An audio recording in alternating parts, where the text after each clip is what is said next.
Si tu souhaites en tirer un maximum de bénéfices de tous les contenus que je propose et également mettre en application facilement, pas à pas, avec toutes les astuces que je te donne à travers mes podcasts, mes vidéos et plein d'autres contenus, je t'invite à aller regarder le guide de contenu BDO que je propose, qui est le lien en tout premier dans la description de cet épisode de podcast. Et sinon, je te souhaite un très bon épisode. À très vite. Ciao. Et salut à toi, bienvenue dans ce nouvel épisode du podcast Nourris ta santé. Aujourd'hui j'avais envie de faire un épisode, je pense, qui va être assez rapide, mais j'ai envie de donner déjà les généralités sur le timing des suppléments, parce qu'il y a beaucoup de personnes qui me demandent: Raphaël, quand est-ce que c'est le meilleur moment pour prendre tel supplément? Et j'avais envie de faire un épisode un petit peu global, c'est-à-dire que là je vais parler de tous les différents types en quelque sorte de suppléments qu'on peut prendre et de environ quel est le meilleur moment pour prendre chacun de ces types de suppléments. Ça va déjà te permettre de comprendre la logique déjà de la réponse à cette question, c'est-à-dire comment est-ce qu'au final, quand on demande à quelqu'un, cette personne fait, si elle répond bien, pour répondre à la question du quand est-ce qu'on doit prendre ce supplément pour avoir des résultats optimaux. Euh, et du coup, ça te permettra du coup un petit peu de te guider selon ce que tu prends comme supplément actuel. Après, évidemment, l'idée c'est que je fasse aussi des épisodes beaucoup plus précis sur chacun des suppléments qui existent, hein. J'ai déjà fait, par exemple, pour la whey et pour la créatine. Je t'invite d'ailleurs à aller écouter les épisodes. C'est la créatine, c'est dans les épisodes 140, et puis la whey, il me semble que c'est un petit peu après. Donc c'est des épisodes pardon, assez récents. Mais l'idée c'est aussi que je fasse pour plein d'autres suppléments, hein, c'est-à-dire tout ce qui est caféine, bêta-alanine, toutes ces choses-là, qu'à un moment donné j'en parle, et du coup évidemment je parlerai du timing beaucoup plus précisément, mais là je vais parler de la globalité, et effectivement il y a différents types de suppléments qui existent.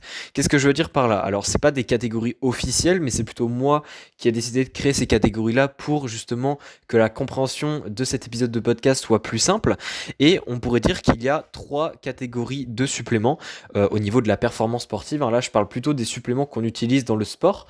Donc, il y a d'abord les suppléments qui ont un intérêt pour la récupération après nos séances de sport. Il y a ensuite des suppléments qui ont un intérêt pour, en quelque sorte, préparer nos séances de sport. Et puis enfin, il y a les suppléments qui ont, on va dire, un effet pour booster nos séances de sport. Alors, je vais donner quelques exemples et un petit peu expliquer chacune de ces trois catégories pour que tu puisses comprendre où est-ce que je veux en venir. La première catégorie, qui est de améliorer la récupération après les séances de sport, c'est tout simplement en fait des suppléments que, évidemment, vu que l'idée ici c'est de améliorer ta récupération, tu vas les prendre après ta séance de sport. Et ces suppléments-là, pour te donner un exemple, c'est par exemple la whey, c'est-à-dire que vu que c'est un supplément qui te permet d'apporter des protéines, donc tous les suppléments qui apportent des protéines, des acides aminés, généralement vont dans cette catégorie-là. Et du coup, le timing souvent est... Enfin, je dis bien souvent parce qu'il y a toujours des exceptions, mais souvent c'est après la séance de sport, tout simplement parce que c'est après notre séance de sport qu'on va chercher à apporter des protéines de manière à récupérer, à réparer les micro-lésions qui sont créées durant la séance de sport, hein, surtout si on fait un sport de force ou d'explosivité en règle générale. Et du coup, c'est pour ça que cette catégorie-là, de la récupération, ça va être plutôt des suppléments qu'on va prendre après notre séance de sport. Ensuite, il y a la deuxième catégorie. Donc la deuxième catégorie, c'est, on va dire, pour préparer nos séances de sport. Alors, par ici, ce que je veux dire, c'est préparer en fait des réserves pour notre séance de sport. Et je pense notamment ici à la créatine. C'est-à-dire en fait que la créatine, on en prend pour préparer ou pour améliorer nos réserves de phosphocréatine dans le corps. D'ailleurs, vu que j'ai des épisodes sur la créatine, je t'invite à aller les écouter si tu veux en savoir beaucoup plus.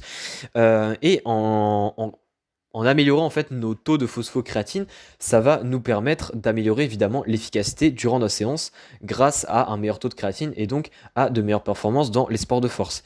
Et ici en fait l'idée, quand on cherche à préparer nos séances de sport, c'est pas forcément avant ou après la séance de sport. En fait, c'est peu importe dans la journée. C'est-à-dire que la créatine, c'est un supplément où on s'est rendu compte que peu importe où est-ce qu'on le prend dans la journée, les effets sont similaires, puisque c'est un supplément en fait qui va avoir effet à long terme. C'est-à-dire que le but c'est de le prendre tous les jours, et quand on commence à supplémenter par exemple en créatine, on met un certain temps avant, on va dire, d'atteindre un taux optimal de concentration ou du moins de réserve de phosphocréatine dans les muscles.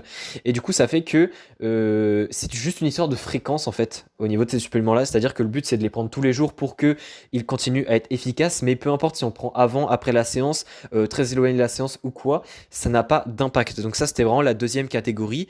Et enfin, la troisième catégorie, c'est ceux qui vont booster la séance. Donc il faut bien différencier ceux qui vont booster la séance et ceux qui préparent, on va dire, un petit peu plus à long terme ou un petit peu plus profondément en quelque sorte la séance.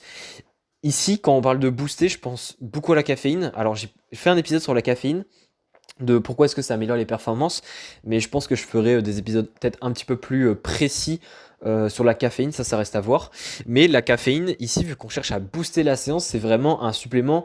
En fait, c'est une molécule, contrairement à la créatine, qui ne va pas être stockée pour ensuite être utilisée durant la séance, etc. Non, là, l'idée, c'est que quand on va absorber la caféine, pardon, elle soit directement utilisée pour la performance. Et du coup, vu qu'on veut chercher à l'utiliser directement une fois qu'elle est absorbée, c'est vraiment une histoire de timing. Et là, du coup, c'est pas peu importe dans la journée, c'est pas après la séance. Ici, on cherche vraiment à prendre ça avant la séance pour que une fois, c'est-à-dire qu'on le prend avant la séance et que le temps où on prend la créatine, enfin où on prend la caféine, je vais y arriver, on prend la caféine et la séance démarre, ça soit à peu près le temps d'absorption de la caféine, de façon à ce que une fois qu'on arrive à notre séance, au début de la séance, c'est là où la caféine va avoir ses effets. Donc là, c'est vraiment la troisième catégorie, c'est un petit peu pour booster nos performances, pour booster la séance. Donc pour récapituler, en fait, il y a trois catégories de suppléments et l'idée, c'est que si tu prends un supplément, que tu arrives déjà un petit peu à le mettre dans l'une de ces trois catégories, comme ça va te donner les indications globales. Donc évidemment, c'est pas super précis, mais l'idée, c'est que de comprendre que si ton supplément il est pour la récupération de tes séances de sport, eh bien, dans la grande majorité des cas, il va falloir le prendre après la séance de sport. Si il est pour préparer tes séances de manière approfondie, un petit peu en amont en quelque sorte, eh bien, l'idée c'est de le prendre peu importe dans la journée, mais de le prendre de manière régulière. Et puis, si il est pour booster tes séances, et bien là l'idée c'est évidemment de le prendre avant ta séance pour vraiment que ça ait un impact optimal durant ta séance. Donc j'espère que cet épisode t'aura plu. Je trouve ça assez simple en fait, mais j'ai essayé de schématiser à travers trois catégories de suppléments pour que tu puisses potentiellement déjà un petit peu cibler les suppléments que tu prends et pouvoir les classer pour à peu près apercevoir les moments qui paraissent à peu près optimaux pour tes suppléments et pour voir si tu fais déjà les choses bien. Après voilà, si tu as des questions, n'hésite pas à me les poser, il n'y a aucun souci.